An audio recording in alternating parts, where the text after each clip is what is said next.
Alhamdulillah wa kafa wassalatu wassalamu ala rasulil mujtaba Sayyidina wa habibina wa syafi'ina wa maulana Muhammadin al-Mustafa wa ala alihi wa ashabihi wa dhurriyatihi wa kulli man ittaba'al huda.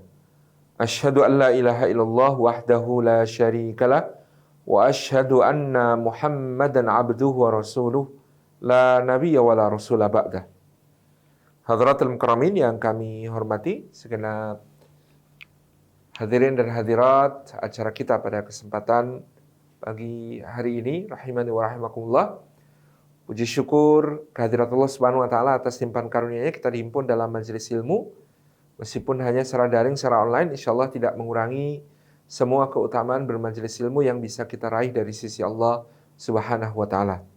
Semoga setiap langkah kita hari ini menjadi pemudah jalan kita semua menuju ke surga, dan semoga duduk kita semua termasuk taman di antara taman-taman surga, tempat Allah mencurah-curahkan rahmat-Nya, menaungkan sayap-sayap malaikatnya, menurunkan sakinah ke dalam hati kita, dan menyebut-nyebut nama kita semua dengan bangga pada makhluk-makhluk mulia yang ada di sisinya. Hadirin hadirat, rekan-rekan sholihin sholihat yang dimuliakan oleh Allah Subhanahu wa taala, pendidikan Islam atau at-tarbiyah al-islamiyah tentu adalah istilah yang mengacu kepada praktek yang kemudian dilakukan oleh Nabi Shallallahu Alaihi Wasallam kepada para sahabatnya, kepada umat beliau Shallallahu Alaihi Wasallam. Maka dari itu kita bisa mengambil muntalaknya dari apa yang disebutkan oleh Allah Subhanahu Wa Taala terkait tugas Nabi Shallallahu Alaihi Wasallam di dalam mendidik umatnya, mengubahnya dari umat yang jahiliyah menjadi umat yang tercahayai oleh cahaya Islam.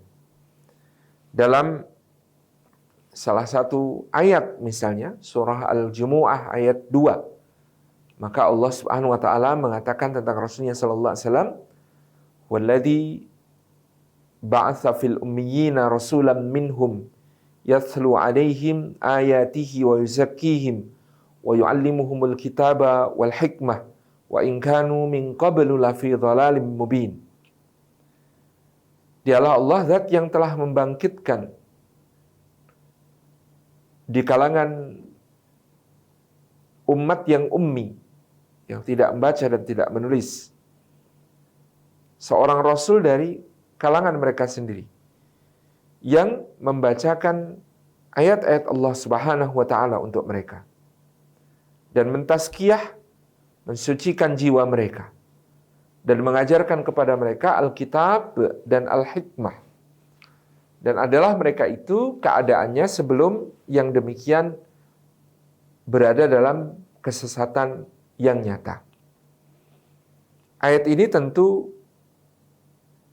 sebangun dengan ayat-ayat yang lain. Ya, misalnya doanya Nabi Ibrahim alaihissalam, karena Rasulullah SAW memang pernah menyampaikan ketika ditanya oleh para sahabat, diminta untuk menceritakan tentang diri beliau, beliau mengatakan, aku adalah doanya Ibrahim alaihissalam. Yaitu ketika Nabi Ibrahim berdoa, Rabbana wa ba'ath fihim rasulam minhum yathlu alaihim ayatika wa yu'allimuhumul kitaba wal hikmah wa yuzakkihim. Duhai Rabb kami, dan bangkitkanlah di kalangan mereka seorang rasul dari diri mereka sendiri, yang membacakan untuk mereka ayat-ayat-Mu, yang mengajarkan kepada mereka kitab dan hikmah, dan yang mensucikan mereka. Sebagaimana Allah ketika menegaskan nikmat-Nya kepada orang-orang beriman, Dia Jalla Jalaluhu mengatakan, "Wa liutimma ni'mati 'alaikum wa la'allakum tashkurun. Kama arsalna fikum rasulan minkum yathlu 'alaikum ayatina wa yuzakkikum wa yu'allimukumul kitaba wal hikmah wa yu'allimukum ma lam takunu ta'lamun." Sebagaimana telah kami sempurnakan nikmat itu kepada kalian, dan supaya kalian bersyukur.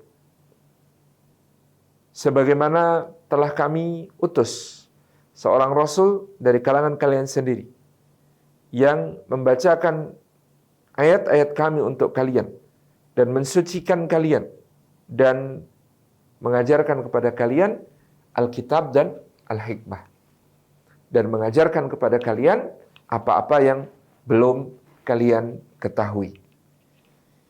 Ayat-ayat ini semuanya menunjuk beberapa hal penting yang bisa kita garis bawahi terkait at-tarbiyah al-islamiyah yang dijalankan oleh Nabi Shallallahu Alaihi Wasallam dan di masa berikutnya menjadi role model bagi pendidikan Islam yang dijalankan di berbagai belahan dunia Islam. Yaitu ada kata kunci fikum dan minkum. Ada kata kunci tilawah. Ada kata kunci tazkiyah. Dan ada kata kunci ta'limul kitab wal hikmah. Jadi sebagai muallimnya Allah Subhanahu wa taala ketika berbicara tentang tarbiyah Islamiyah ini ternyata pertama-tama berbicara tentang kualifikasi muallim atau kualifikasi pengajarnya. Ya, dengan menyebutkan kualifikasi Nabi Shallallahu alaihi wasallam sebagai fikum dan minkum. Dia berada di antara kalian dan dia berasal dari kalangan kalian. Nabi Shallallahu alaihi wasallam sebagai seorang muallim ini menjadi sosok yang dikenal memiliki integritas, memiliki kredibilitas dan kapabilitas di tengah umatnya. Dia adalah Al-Amin. Dia adalah orang yang terpercaya. Dia adalah orang yang berakhlak mulia. Dia adalah orang yang dikenal memiliki nasab mulia. Dia berpribadi mulia, suka membantu fakir miskin, anak yatim, orang-orang yang memerlukan, para budak. Dan beliau suka menyambung silatul arham, menyambung silaturahim dengan kerabat-kerabatnya. Demikian pula beliau dengan segala keutamaannya ini menjadi pribadi yang dikenal oleh orang-orang yang akan menjadi mad'unya, orang-orang yang menjadi mutarabbinya, murid-muridnya, siswa-siswanya. Karena kepribadian beliau ini ada hadir di tengah-tengah mereka. Memiliki kesamaan-kesamaan dengan mereka. Senasib sepenanggungan dengan mereka semuanya. Disebutkan Nabi SAW itu Azizun alaihi ma'anittum harisun alaikum bil mu'minina raufur rahim. Beliau orang yang selalu merasakan beratnya apa-apa yang ditanggung oleh para sahabatnya. Apa-apa yang dipikul sebagai beban di pundak orang-orang yang didakwahinya. Beliau merasakan semua itu. Azizun alaihi ma'anittum, terasa berat olehnya apa-apa yang membebani kalian. Harisun alaikum, dan sangat menginginkan kebaikan bagi kalian. Bil mu'minina raufur rahim, dan kepada orang-orang beriman dia ini sangat lembut dan penyayang. Itu kualifikasi yang luar biasa dari pribadi seorang pendidik. Jadi di dalam Islam ternyata sebelum bicara metode dan kurikulum, ya, Allah Subhanahu wa taala terlebih dahulu bicara tentang integritas seorang pendidik, integritas seorang muallim. Oleh karena itu kalau kemudian kita meloncat ke pendidikan Islam kontemporer, katakanlah di pesantren begitu ya. Maka dulu ada ungkapan-ungkapan yang menarik di dalam kehidupan pesantren. Siapa yang mau meneliti metode pendidikan pesantren, silahkan kalau kurang kerjaan. Karena begitu bervariasinya metodenya, tata caranya, kurikulumnya, ya tetapi menghasilkan ya kader-kader pada masanya misalnya adalah para generasi bapak bangsa kita yang luar biasa. Dengan kehebatan mereka di berbagai macam bidang kehidupan. Ya. Ini rahasianya apa? Rahasianya adalah kualifikasi dari muallimnya. kualifikasi dari pendidiknya yang tadi juga ditekankan oleh Allah ketika kemudian menunjuk Nabi Shallallahu Alaihi Wasallam sebagai seorang muallim dan murabbi bagi umat. Maka dulu waktu saya mondok ya terkenal ya, santri itu kalau mau sukses itu ada 3 jalan. Satu, menjadi santri yang pinter, nah, insya Allah itu sukses. Yang kedua, menjadi santri yang khidmah, kalau tidak pinter, banyak-banyaklah berkhidmah kepada kiai. Rajin nyapu, rajin ngepel, rajin bantuin urusan-urusan keluarga kiai, ya, ikut belanja, ikut bantuin masak, ikut makanin ternaknya kiai dari lele sampai ayam, gitu ya, ikut merawat hewan-hewan peliharaannya kiai, nyirami tanaman di depan rumah kiai, khidmah saja, gitu ya. Itu kalau mau sukses katanya. Kalau nggak pinter ya khidmah aja. Jadi santri pinter, santri khidmah. Yang ketiga yang akan berpotensi sukses itu santri nakal. Nah, ini ada yang menarik ini. Kenapa santri nakal ini punya peluang untuk sukses sebagaimana santri pinter dan santri khidmah? Rahasianya ternyata di doanya guru. Karena seperti diriwayatkan tentang Kiai Umar Abdul Manan Al-Mu'ayyad Mangkuyudan dulu diceritakan bahwa beliau itu kalau ada santri nakal pasti minta nama dan detailnya. Ternyata santri-santri yang nakal itu ada daftarnya dan beliau sebut namanya secara khusus ketika beliau berdoa di dalam sholat tahajud beliau, gitu ya. Nah, makanya kenapa santri kok yang nakal ini malah sukses? Karena malah didoakan secara khusus oleh kiai. Kalau santri yang biasa-biasa saja itu doanya masuk doa umum, gitu ya. Tapi kalau santri yang nakal itu doanya doa khusus disebut namanya. Makanya ketika kemudian dia lulus, ya dia menjadi santri yang sukses, gitu ya. Ternyata dia menjadi seorang kiai yang besar, ulama besar. Banyak ulama besar dulunya santri nakal di pondok. Tapi karena ketika dia santri adalah santri nakal, namanya sering disebut oleh kiai di dalam doa-doanya. Wah, ini kemudian yang menjadi kita bingung dengan metode pendidikannya ini gimana ini. Yang nakal tidak dihukum, enggak, cuma disebut namanya sama kiai di dalam tahajud. Jadi apa yang kemudian kita bisa lihat di sini sebagai sebuah ya hal yang lebih mendasar dari sekedar soal metode dan kurikulum, yaitu kualifikasi mu'alim. Itulah yang kemudian disebutkan oleh Allah tentang Rasulnya Shallallahu Alaihi Wasallam. Makanya ya pertama-tama belajar tentang pendidikan, kita bicara tentang pendidikan adalah bicara tentang guru, ya, jadi kualitas guru. Makanya dulu juga saya dipesenin oleh guru saya Ustaz Muhammad Fazil Adim, kalau mencarikan sekolah untuk anak, yang pertama-tama jangan lihat fasilitas, jangan lihat labnya seperti apa, jangan lihat perpustakaannya seperti apa, jangan lihat gedungnya semewah apa, jangan lihat kemudian nanti di sana dapat laundry atau tidak, makanannya catering atau tidak, bukan itu, ya. Yang pertama-tama dilihat dari sebuah institusi pendidikan adalah kualitas gurunya.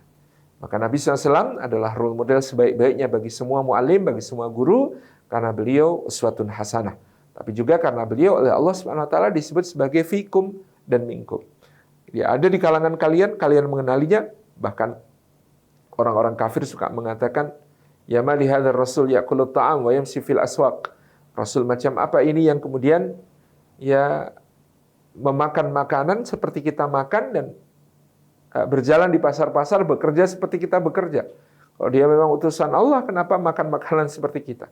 Kalau dia memang utusan Allah, kenapa kemudian dia perlu bekerja untuk mencari nafkah seperti kita? Itu yang kemudian menjadi komplainnya orang-orang yang kemudian merasa Nabi Shallallahu Alaihi Wasallam itu tidak beda dengan mereka. Makanya memang boleh dikatakan, ya, Qul ma ana illa basyarum mithlukum yuha ilayya.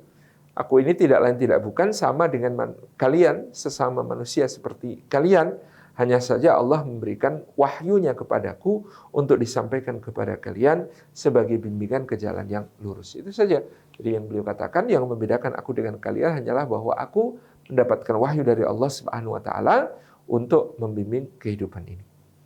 Jadi ini yang pertama, ya, pendidikan Islam itu karena memang pendidikan karakter, ya, maka yang pertama yang dibicarakan bukan metode dan bukan kurikulum, tetapi yang dibicarakan pertama-tama adalah kualitas dari pengajarnya, kualitas dari gurunya, kualitas seorang guru yang memiliki karakter yang kokoh, karakter yang kuat, yang memiliki integritas tinggi, yang memiliki kredibilitas yang juga mumpuni, yang memiliki kapabilitas, yang juga ahli di bidangnya. Nah, ini yang akan menjadi kekuatan dari sebuah pendidikan Islam. Itulah yang kemudian juga kita ketahui dari sejarah ya dalam peradaban Islam, bagaimana kualifikasi guru-guru seperti Al-Imam Ja'far As-Sadiq bin Muhammad Al-Baqir bin Ali Zainal Abidin bin Husain bin Ali bin Abi Thalib adalah yang menentukan kualitas murid seperti Imam Abu Hanifah ataupun Imam Malik. Ya. Kualitas guru seperti Imam Abu Hanifah lah yang kemudian sangat menentukan produk ya murid-murid seperti Al-Qadhi Abu Yusuf dan Al-Imam Muhammad bin Hasan As-Saibani. Kualitas guru seperti Imam Malik yang kemudian juga Muslim bin Khalid Az-Zanji dan Sufyan bin Uyainah yang kemudian memberikan kepada kita murid yang seperti Imam Asy-Syafi'i. Dan kualitas guru yang seperti Imam Asy-Syafi'i yang memberikan kepada kita murid-murid yang berintegritas seperti Abu Ya'qub Yusuf Al-Buaiti, ataupun kemudian juga Imam Ahmad bin Hanbal dan ulama-ulama yang lain. Begitu seterusnya sambung sinambung di dalam sejarah peradaban Islam antara guru dan murid yang kemudian membawakan ya karya-karya gemilang di masa-masa berikutnya. Jadi ini, karena pendidikan karakter, maka gurunya juga yang terlebih dahulu harus memiliki karakter yang kuat, karakter yang kokoh. Karena sebenarnya pendidikan itu tidak bisa membentuk, apalagi mengubah ya, suatu karakter. Dia hanya mempertajam hal-hal yang baik dari karakter tersebut dan ya mengurangi ya hal-hal yang buruk dari karakter tertentu. Makanya di dalam tarbiyah Islamiyah yang dijalankan Nabi Shallallahu Alaihi Wasallam kita akan melihat para sahabat Nabi memiliki karakter yang berbeda-beda, tetapi mereka menjadi mulia kesemuanya di dalam celupan Islam. Abu Bakar As-Siddiq tetap seorang yang lembut dan kelembutannya adalah kelembutan yang teguh bersama Islam. Umar bin Khattab tetap seorang yang keras dan keras serta tegasnya Umar bin Khattab menjadi mulia karena celupan Islam bersama dengan keadilan dan kebaikan yang lain. Sementara rasa malu Utsman bin Affan juga menjadi satu hal yang sangat besar manfaatnya bagi kaum muslimin karena dia malu kalau penduduk Madinah harus membeli air sementara dia minum dengan sejuk, sehingga kemudian dia beli sumur rumah untuk diwakafkan. Dia malu kalau dapat keuntungan besar sementara penduduk Madinah paceklik, maka dia bagikan 700 entau beserta muatannya. Dia malu kalau dia bisa berangkat bersama Nabi SAW dalam Jaisul Usrah, di dalam perang Tabuk, maka dia biayai 3.000 orang berupa perbekalan, kendaraan, serta nafkah yang ditinggal untuk di rumah. 3.000 orang dia tanggung. Orang yang humoris seperti Sayyidina Ali bin Abi Thalib, tapi dengan celupan Islam yang humoris pun menjadi orang yang pemberani, orang yang tangguh, orang yang kemudian tabah betul menghadapi berbagai macam fitnah-fitnah yang terjadi pada zamannya. Ini ya membuktikan bahwa pendidikan Islam atau tarbiyah Islamiyah itu tidak mengubah orang. Pendidikan ini mempertajam sisi-sisi positif dari karakter seseorang dan dia mengelola atau menundukkan sisi-sisi negatif dari karakter yang ada pada seseorang. Contohnya Sayyidina Abu Bakar As-Siddiq itu kan orangnya lembut. Orang lembut kalau tidak hati-hati kan bisa jadi lembek. Ya apa-apa kompromistik, apa-apa kemudian yeser gitu ya. Asal Bapak senang, itu bisa terjadi pada orang yang lembut. Karena dia jatuh ke dalam hal yang lembek. Tapi kita melihat Abu Bakar As-Siddiq radhiyallahu anhu yang begitu teguhnya, begitu syuja, sangat pemberani dalam berbagai peristiwa yang kemudian dihadapinya bersama Nabi Shallallahu Alaihi Wasallam. Karena kita tahu siapa yang membela Nabi SAW dari hari pertama dakwah, siapa yang kemudian rela dipukuli sampai bengap-bengap, ya, dan begitu menderita hanya untuk membela Isra dan Mi'raj yang dilakukan oleh Nabi Shallallahu Alaihi Wasallam. Ya, siapa yang kemudian menantang orang-orang Quraisy ya, dengan begitu teguhnya bahwa kalau yang dikatakan oleh Rasulullah itu benar, ya memang benar. Kalau benar Rasulullah bicara begitu, ya pasti benar. Sesuatu yang membuat dia digotong ke rumah dalam keadaan pingsan karena dipukuli oleh orang-orang Quraisy. Dia lembut tetapi teguh, maka kelembutannya, keteguhannya misalnya, keberanian yang luar biasa, dia turun dari Gunung Uhud dengan hanya membawa 80 sahabat yang lain, mengejar pasukan Quraisy yang baru saja menang perang berkekuatan lebih dari 3.000 orang yang dipimpin oleh Abu Sufyan bin Harb. Kalau kita jadi Abu Bakar, bagaimana itu sebuah perintah dari Nabi SAW? Pimpin 80 orang, kejar pasukan yang berjumlah 30.000 orang. Bagaimana kemudian Abu Bakar dengan keteguhannya menjadi penyelamat umat? Ya, Abu Bakar memang paling banyak menangis, paling banyak kemudian sedih ketika Rasulullah SAW memberikan tanda-tanda isyarat akan pamit, isyarat akan menghadap kembali kepada Allah. Tetapi ya, Abu Bakar yang paling banyak menangis, menangkap tanda-tanda itu, menjadi orang yang paling teguh, paling tegar ketika tiba hari di mana betul-betul Rasulullah SAW pun akhirnya wafat, dipanggil keharibaan Allah Subhanahu wa Ta'ala. Abu Bakar menjadi orang yang menyelamatkan umat dari perpecahan karena orang-orang Ansar sudah mengangkat khalifah di Sakifah Bani Sa'idah. Sementara juga ancaman-ancaman terjadi di mana-mana begitu wafatnya Rasulullah. Ancaman orang yang murtad, orang-orang yang riddah, orang-orang yang mengaku sebagai nabi palsu, ya, nabi-nabi palsu di mana-mana.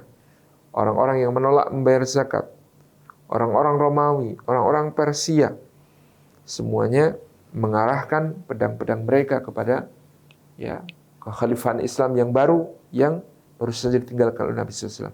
Dan Abu Bakar menghadapi semua itu dengan ketegaran yang luar biasa. Ya, celupan Allah, ya, siapa yang bisa menyangka bahwa dengan celupan Allah, Abu Bakar yang lembut bisa menjadi seorang yang begitu teguh dan tegar menghadapi semua ujian. Sehingga Bunda kita Aisyah pernah menyampaikan, aku belum pernah melihat Abu Bakar yang seperti itu.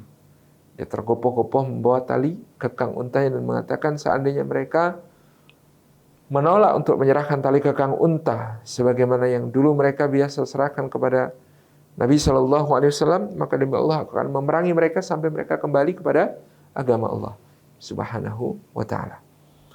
Demikian pula sebaliknya Sayyidina Umar bin Khattab yang begitu luar biasa ya, garang kerasnya dalam memusuhi Islam. Tapi memang Umar bin Khattab memusuhi Islam bukan karena ajarannya, tapi memusuhi dakwah Islam pada mulanya karena dampaknya. Umar memandang apa yang didakwahkan oleh Nabi SAW itu bisa membuat suami tercerai dari istrinya, anak terpisah dari ibunya, membuat yang kecil berani menentang yang besar, budak-budak berani menentang tuannya, dan berbagai macam hal yang lain.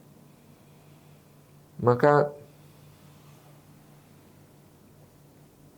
Umar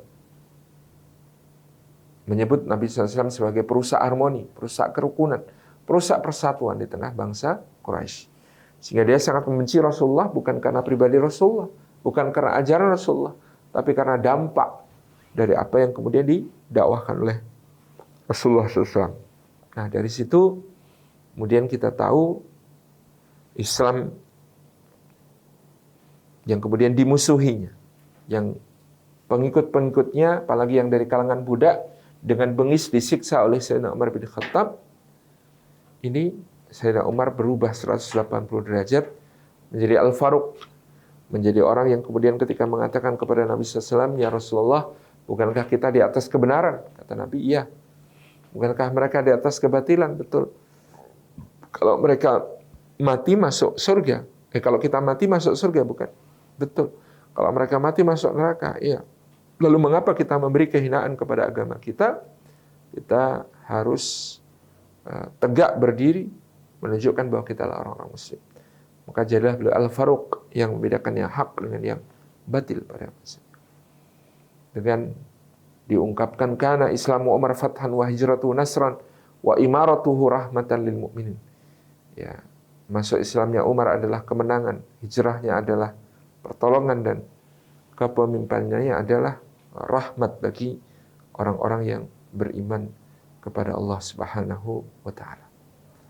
Jadi hadirin hadirat yang dimuliakan oleh Allah Subhanahu wa taala, tarbiyah Islamiyah yang dibawa oleh Nabi SAW ini mengasah ya berlian-berlian menjadi gemilang dan cemerlang.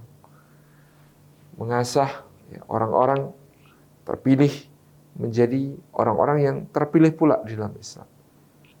Khairukum fil jahiliyah, khairukum fil islami idza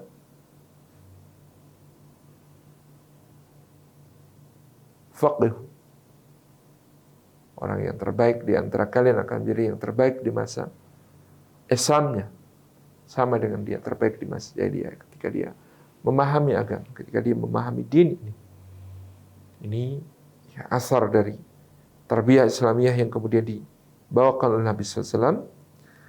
Mereka yang memiliki karakter yang kokoh dan yang digosok hingga semerlang bagian-bagian yang kemudian menampakkan keindahannya oleh tarbiyah Islamiyah, dibuat sedemikian rupa menjadi satu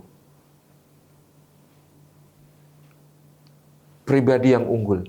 Ya, karena pertama-tama yang dibicarakan dalam tarbiyah Islamiyah adalah sosok muallim yang akan menjadi suri toladan.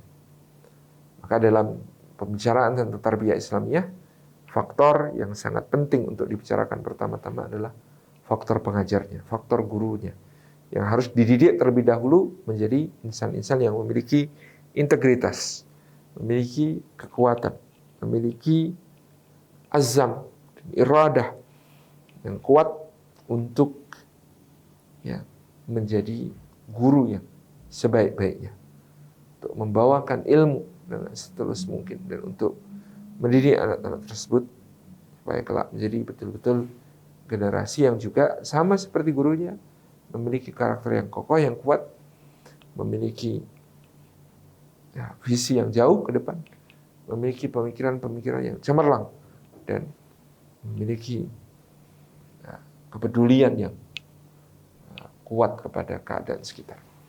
Ini yang kemudian kita lihat di dalam ayat-ayat tadi, Allah pertama-tama menyebut tentang muallim, fikum wa minkum, yang berada di antara kalian dan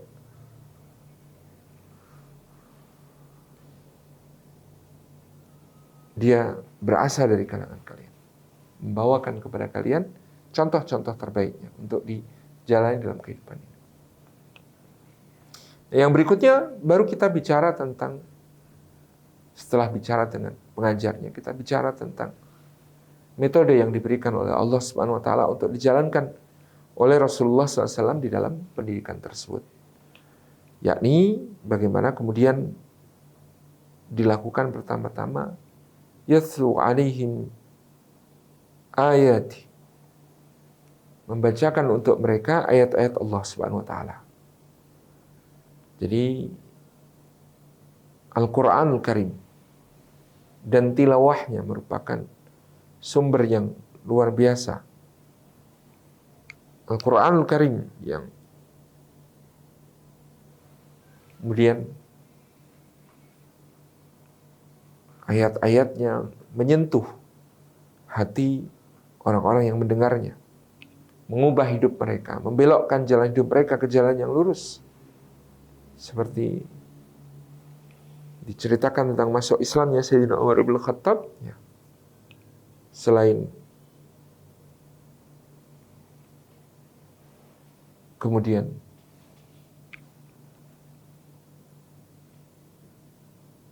keadaan yang begitu mengguncangnya terkait keadaan adiknya yang dia tampar dan adik ipar yang dia pukul sampai terjatuh adalah ayat-ayat Al-Quran. Ketika Umar berniat untuk membunuh Nabi SAW, dia bergegas membawa pedangnya ke Darun Nadwah.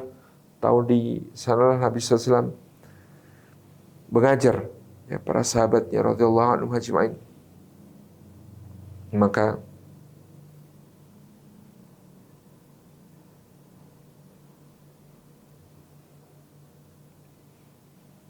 dia bergegas menuju rumah Al-Arqam bin Abil Arqam untuk membunuh Nabi Shallallahu Alaihi Wasallam. Dan kemudian di tengah perjalanan bertemu dengan orang yang menanyakan apa niatnya pergi ke rumah Al-Arqam. Dia berkata, aku berniat membunuh Nabi, membunuh Muhammad SAW, karena sumber segala persoalan di kota Mekah adalah Muhammad. Perpecahan yang terjadi, disharmoni yang terjadi semua karena Muhammad. Maka aku ingin agar seluruh masalah ini selesai dengan dibunuhnya Muhammad. Jadi aku siap mati untuk menebus itu. Kalaupun Bani Hashim dan Bani Uttalib mau mengkisos aku, membunuhku setelah aku membunuh Muhammad SAW, maka aku tidak keberatan. Yang terpenting sumber masalah ini tuntas. Orang ini hendak melindungi Nabi SAW. Maka dia pun membelokkan Sayyidina Umar ke arah yang lain.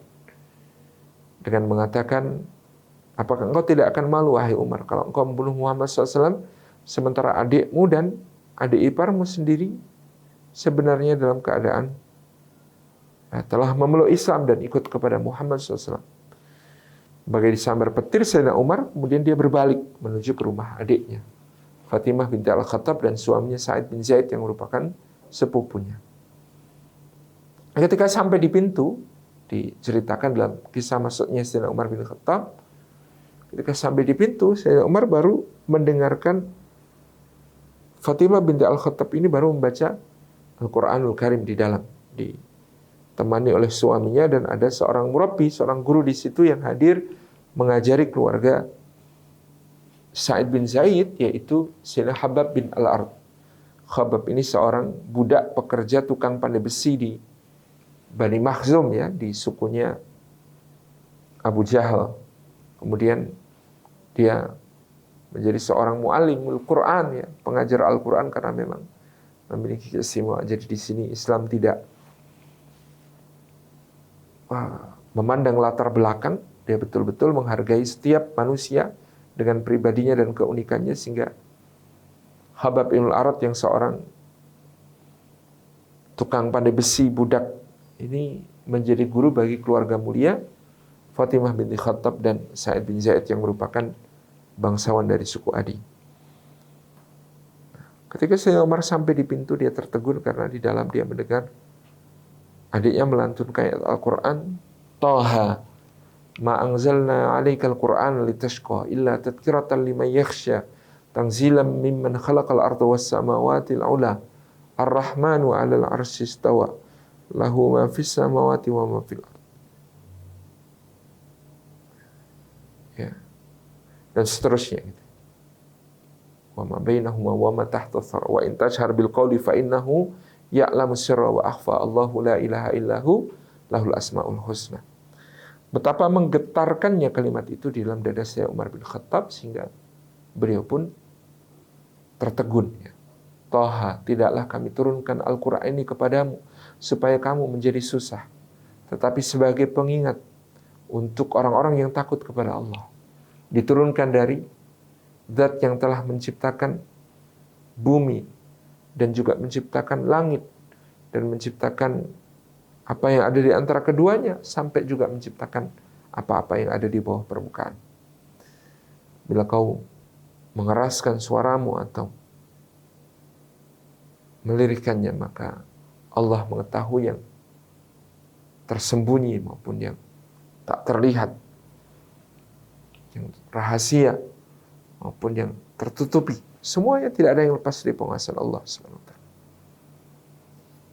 Ini membuat Sayyidina Umar tertegun lama. Sampai Fatimah binti Khattab yang ada di dalam pun mengetahui ada seseorang di luar. Habab bergegas diminta untuk bersembunyi di tempat yang aman. Kemudian Fatimah pun mendekap suhuf Al-Quran, ya, lembaran tulisan Al-Quran itu di dadanya. Kemudian dia keluar untuk buka pintu, dan ketika dia masuk, ya, Umar langsung menamparnya, karena Umar baru saja lepas dari keterkejutan itu. Umar menamparnya, kemudian suaminya Sa'id bin Zaid yang berusaha membela istrinya, dia hantam dengan tangannya sampai kemudian jatuh terjengkang dan, ya, berdarah-darah. Adapun Fatimah binti Al-Khattab sendiri ya mengalir darah dari sela bibirnya. Kemudian pada saat itu dia berkata kepada kakaknya Sayyidina Umar bin Khattab, iya betul kami sudah mengikuti agama Muhammad. Kalau engkau ingin tahu, kalau engkau ingin bunuh kami, bunuh saja wahai Umar. Maka Umar pun justru karena kata-kata Fatimah itu dia luluh.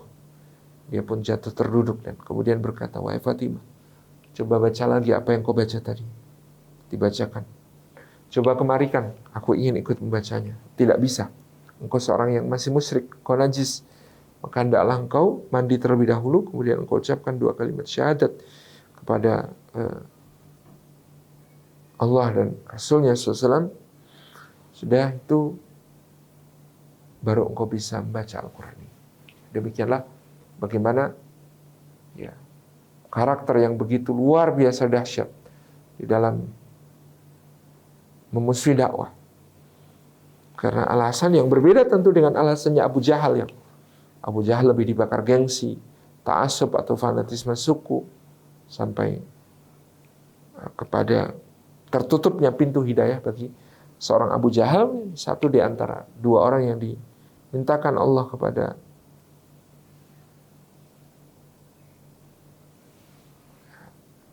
kepada matian, dan hal ini dimintakan Rasulullah SAW kepada Allah SWT, ya perkuat Islam ini dengan salah satu di antara 2 orang yang lebih kau cinta, Umar bin Khattab atau Amr bin Hisham. Dan Allah pun memilih Sayyidina Umar bin Khattab yang lebih dicintainya, dan tidak memilih Abu Jahal Amr bin Hisham yang kemudian memusuhi Nabi karena dia selalu mengatakan ya, Bani Hashim, Bani Muthalib dulu menjamu orang dengan air zam-zam dan makanan, kita bisa menjamu lebih banyak, minuman lebih banyak, makanan lebih banyak. Maka kalau sekarang di antara mereka ada yang mengaku Nabi, bagaimana kita akan mengalahkan mereka? Ini yang dikatakan oleh Abu Jahal kepada Al-Anas bin Syarik dan Abu Sufyan bin Harb, yang pada saat itu sama-sama bingung kenapa mereka musuh Muhammad, padahal dari 3 malam mereka mendengarkan, menyimak bacaan-bacaan Rasulullah dalam salat, itu tidak ada yang salah, tidak ada yang keliru, yang kemudian menjadi keprihatinan bersatu Abu Sufyan dan Al-Anas. Tapi mereka tunduk kepada Abu Jahal, tetap memusuhi Nabi Shallallahu Alaihi Wasallam. Peristiwa yang lain yang menunjukkan tilawah Al-Quran atau kekuatan Al-Quran untuk mengubah jiwa manusia itu ada pada kisah Tufail bin Amr ad-Dawsi. Tufail bin Amr ad-Dawsi datang ke Makkah pada zaman itu sebagai seorang haji yang hendak berhaji sesuai dengan kebiasaan jahiliyah. Ketika memasuki kota Makkah, dia bertemu dengan orang-orang Quraisy, dan semua orang Quraisy mengatakan, ya kami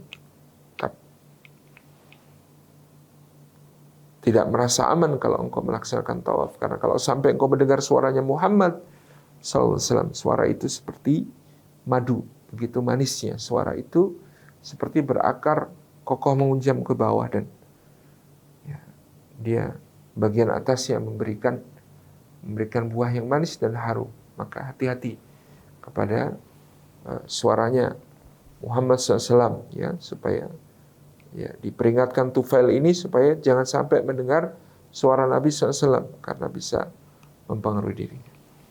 Maka Tufail pun mengikuti apa yang disarankan orang-orang Quraisy. Dia tutup telinganya dengan kapas. Ya, dia berlari-lari kecil, bertawaf di sekeliling Ka'bah, sampai kemudian ketika dia dekat dengan Rasulullah SAW, melintas di seberang Nabi SAW, maka kapas yang menutupi telinganya pun jatuh.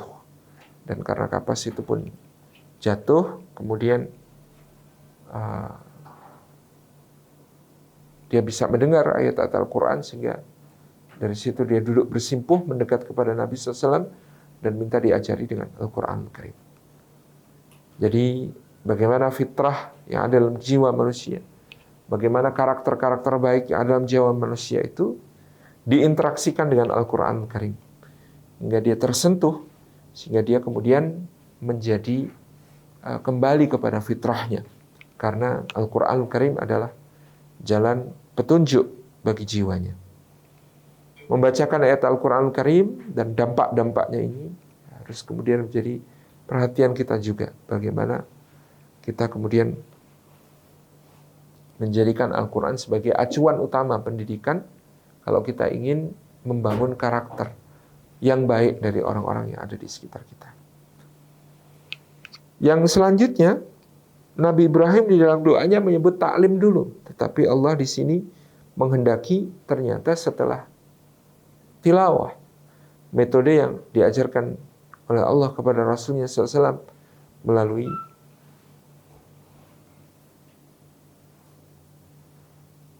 tazkiyah, penyucian jiwa. Jadi sesudah tilawah, membaca Al-Quran dan menghayatinya, maka kemudian ada yang disebut sebagai tazkiyah atau penyucian diri. Dan inilah yang dilakukan oleh Nabi SAW kepada para sahabatnya. Dengan menanamkan perspektif keimanan kepada mereka, membuat mereka jadi juga merasa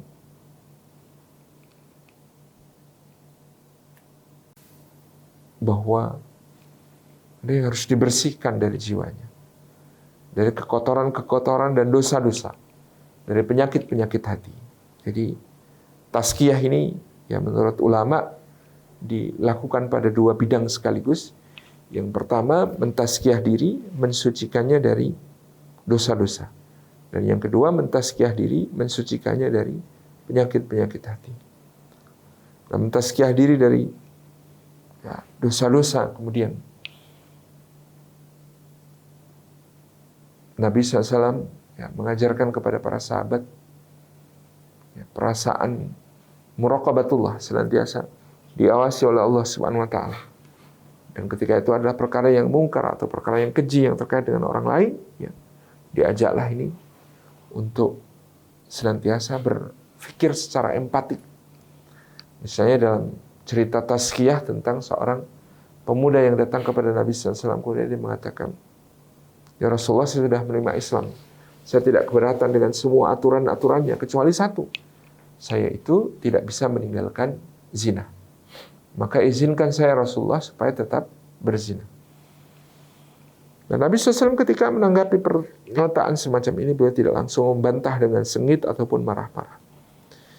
Beliau membangun sikap empati pada pemuda tersebut dengan mengatakan, "Bagaimana menurutmu sekiranya ibumu dizalimi, ibumu dizinai orang?" Dia mengatakan, "Tidak, saya tidak akan rela." "Bagaimana kalau kakak atau adik perempuan?" "Saya juga tidak akan rela." "Bagaimana kalau kemudian istrimu dizinai orang?" "Saya juga tidak akan rela." "Bagaimana kalau putrimu dizinai orang?" "Saya juga tidak akan rela." Maka beliau pun memancing empati dan mengatakan, sesungguhnya setiap orang adalah